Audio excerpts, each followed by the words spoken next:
चलिए स्टार्ट हो गया। आज हम जानने वाले हैं डीसी शंट मोटर के बारे में।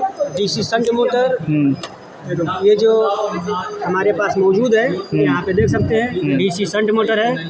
2.5 किलोवाट शक्ति का है, 1800 आरपीएम पे चलेगा। हाँ। और एम्पियर 10.8 एम्पियर लेगा। इसकी रेटिंग जो नेम प्लेट है, नेम प्लेट उखड़ गया है। ये नेम प्लेट पहले लगा था, नेम प्लेट नहीं है, तो यहाँ से यहाँ पे लिख दिया गया है। ठीक है सर। 1800 आरपीएम में चलने वाला ये ओके मोटर है। ओके। डीसी शंट मोटर में हम देखते हैं, पाते हैं कि 4 टर्मिनल निकले हुए हैं। यहाँ पे 4 टर्मिनल में तो यहाँ पे कलर की कोडिंग, जो टर्मिनल की कोडिंग कर दी गई है कि 4 टर्मिनल, ये 2 ब्लैक हैं और 2 रेड कलर के हैं। ठीक। यहाँ से तो ये पता चल जाता है। लेकिन अगर बाय द वे यहाँ पे चारों ब्लैक हो जाए या फिर चारों रेड हो जाए, तो इसको डिफाइन करने की ज़रूरत पड़ेगी, जिसके लिए हम लोग सीरीज टेस्ट लैंप का या फिर मल्टीमीटर का इस्तेमाल कर सकते हैं। हमारे पास फिलहाल में क्या बोलते हैं, सीरीज टेस्ट लैंप है। ठीक, सीरीज टेस्ट लैंप है।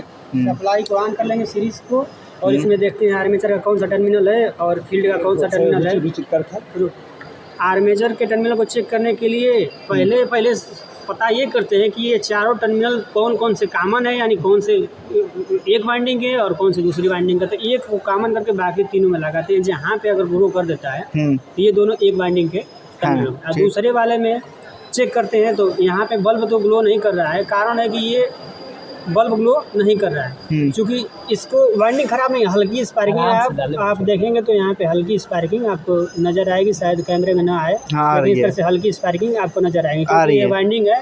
इंडक्टेंस का मान है इसमें, और जैसे इंडक्टेंस का जब यहाँ पे मान लगा हुआ है, तो इंडक्टर हमेशा करंट परिवर्तन का विरोध करता है, और उस विरोध के चक्कर में ये स्पार्किंग हमको दिखाई दे रहा है। तो ये क्या हो गया, तो हाई इंडक्टेंस की वजह से ये जल नहीं रहा है। हाई रेजिस्टेंस है, रेजिस्टेंस इसके पास ज़्यादा है। स्पार्किंग की बात मैं किया हूँ, हाई रेजिस्टेंस इसमें फील्ड वाइंडिंग का रेजिस्टेंस हाई है, 250 ओम से अधिक है। इसलिए नहीं जल रहा है, बल्ब ग्लो नहीं कर रहा है। उससे भी हमको लग रहा है कि उससे भी ज़्यादा होगा। 500-600 अगर मल्टीमीटर है हमारे पास, तो उसको चेक करके हम चेक कर लेते हैं। और ये देखिए, इसके माध्यम से दोनों चेक कर लें। ये फील्ड का हो गया, ये आर्मेचर का हो गया। यहाँ बल्ब पूरी तरह से जल रहा है, ग्लो कर रहा है, तो ये जानिए।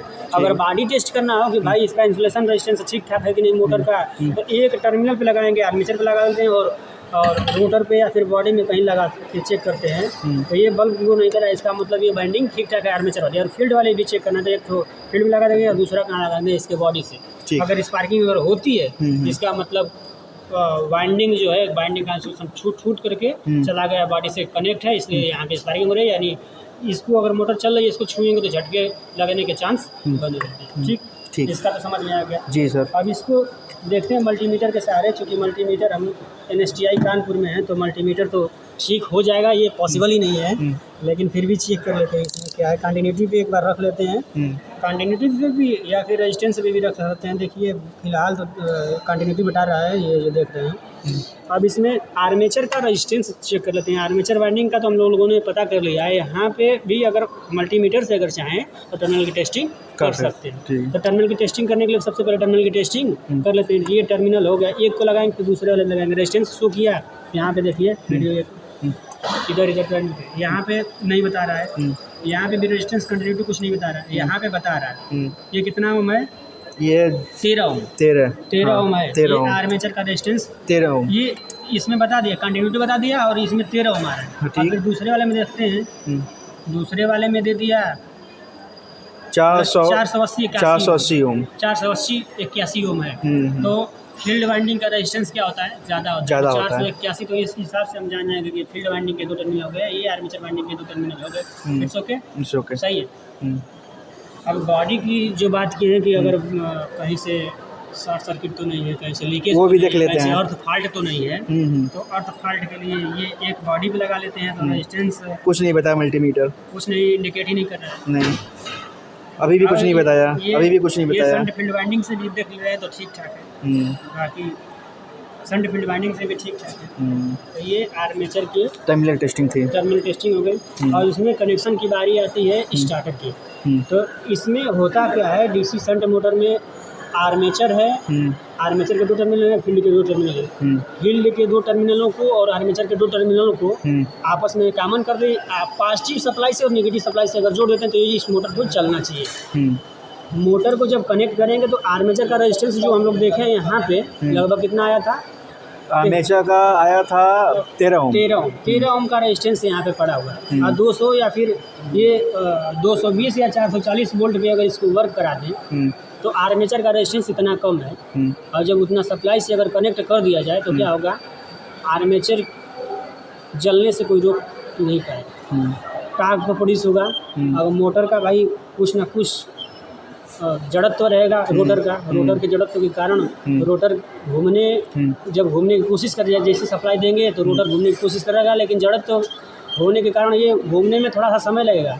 आज ऐसे होता क्या है, जब मोटर घूमेगा तो इसमें बैक ईएमएफ प्रोड्यूस होगा। तो यहाँ पे जैसे मोटर स्टॉप है, सप्लाई दे दिए तो बैक ईएमएफ का मान 0 हो गया। इन टोटल जो भी सप्लाई वोल्टेज अगर हम दे रहे हैं आर्मेचर के क्रॉस फील्ड वाइंडिंग को तो दे दीजिए, जलने का चांस ही नहीं, क्योंकि उसका रेजिस्टेंस हम लोग देखे थे कि हाई है 481 ओम था, 481। उसको तो कोई दिक्कत फर्क पड़ने वाला नहीं है। लेकिन आर्मेचर का जो 13 ओम है, ये इसको जलाने से कोई रोक नहीं सकता। इसको जलाने से बचाने के लिए डायरेक्ट अगर चाहें तो चला सकते हैं, लेकिन ये जो आर्मेचर को जो जलने की पॉसिबिलिटी है जो बन रही है, इसको दूर करने के लिए या फिर स्टार्टिंग करंट को कम करने के लिए, इस हाई स्टार्टिंग करंट को कम करने के लिए हम लोग किसका प्रयोग कर दिए, स्टार्टर को। स्टार्टर कम रेजिस्टेंस आर्मेचर में है, करंट हाई ज़्यादा फ्लो करेगी बजाय फील्ड वाइंडिंग के, इसलिए जलने का चांस ज़्यादा है, इसलिए हम आर्मेचर के वाइंडिंग के जलने का चांस ज़्यादा है, इसलिए हम स्टार्टर का प्रयोग करेंगे।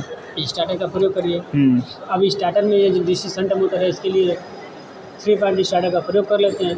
3 पॉइंट स्टार्टर में तो क्या इसका एक रीज़न ये भी तो होता है कि हम स्टार्टर का प्रयोग इसलिए करते हैं क्योंकि पहले मशीन रुकी हुई रहती है, कोई बैक ईएमएफ नहीं रहता है, तो उसके वजह से रेजिस्टेंस कम रहता है, रेजिस्टेंस कम होने की वजह से करंट हाई फ्लो करती है, ये भी तो रीज़न है। वही तो हम बताए हैं। अच्छा। बैक ईएमएफ वही तो हम बताए हैं कि रोटर जब स्टेबल पोजीशन में रहेगा उस समय बैक ईएमएफ का मान 0 रहेगा। और जब 0 रहेगा, जैसे सप्लाई से कनेक्ट करते हैं तो 13 ओम जो हम लोग निकाले हैं, तो I बराबर V/R। हाँ, I बराबर V/R। तो समझिए कि अगर ये 400 वोल्ट या 220 वोल्ट का अगर मोटर है, इसमें लिखा नहीं गया है, अगर 220 वोल्ट ऑपरेटेड अगर मोटर होगा, वैसे 220 से है ये वाला, तो I का मान कितना हो गया, 13 × 104, 13 × 9 = 117, 13 × 130, 10 एम्पियर से कितना गया, 220 भागे 13 कर देंगे तो लगभग कितना गया, 13 कम 13 13 7 72, चलिए देखिए, 13 7 91, 13 6 चलिए ये देखिए 13 एम्पियर आएगा। 220 भागे 13 करते तो 13 कम है 13, 14 एम्पियर आएगा। 675 से 91 लगभग 17 एम्पियर का करंट इसमें जाएगा। हाँ। जब 17 एम्पियर की करंट जाएगी तो हाँ सर बताइए हमको। इसका जो आर्मेचर है वो बर्न आउट हो जाएगा। ठीक, हाँ। तो उस आर्मेचर को प्रोटेक्ट करने के लिए फील्ड वाइंडिंग तो मास्टर साहब कोई फोटो फर्क नहीं दिखाएं, पड़ने वाला है। चेहरा। फील्ड वाइंडिंग तो सही है, ठीक ठाक है। फील्ड वाइंडिंग के क्रॉस अगर 400 वोल्ट लगा दें तभी इसको कुछ भी करने वाला नहीं है। 250 वोल्ट रेटिंग का तो 250 वोल्ट अगर लगा दें तो कुछ होने वाला नहीं है, लेकिन आर्मेचर के जलने की पॉसिबिलिटी ज़्यादा बन जा रही है। तो इस आर्मेचर को प्रोटेक्ट करने के लिए क्या करते हैं कि स्टार्टर का प्रयोग करते हैं ताकि स्टार्टिंग करंट। अच्छा, बच्चों का एक क्वेश्चन और आ सकता है कि why the resistance of armature should be kept low compare to the field winding. यहाँ पे जो है आप जो कह रहे हैं कि फील्ड बाइंडिंग के अपेक्षा आर्मेचर बाइंडिंग का रेजिस्टेंस कम क्यों होता है? मैं बताइए। सर इसमें लोड करंट बियर करना पड़ता है, हाँ, और अगर रेजिस्टेंस ज़्यादा रहा तो उसका बर्न, मतलब रेजिस्टेंस ज़्यादा हुआ I2RT के अनुसार हीट होगा ज़्यादा, तो बर्न होने की संभावना ज़्यादा रहेगी। इसीलिए लॉसेस बियर कर जाए करंट को, इसीलिए मोटा थिक, मतलब थिक रखते, मोटा थिन नहीं रखते, पतला। ज़्यादा से ज़्यादा करंट बियर कर जाए, हाँ, क्योंकि लोड करंट ही को बियर करता है आर्मेचर, ना तो फील्ड करंट। फील्ड बाइंडिंग का थिक होता है। हाँ ठीक होता है। हाँ, इसका थिन होता है। थिन मतलब पतला होता है, थिन होता है। ठीक मतलब वो आर्मेचर का पार्ट मोटा होता है ना। और जो आर्मेचर की बाइंडिंग होती है मोटे तार से की जाती है। आर्मेचर की बाइंडिंग मोटे तार से कम टर्न होता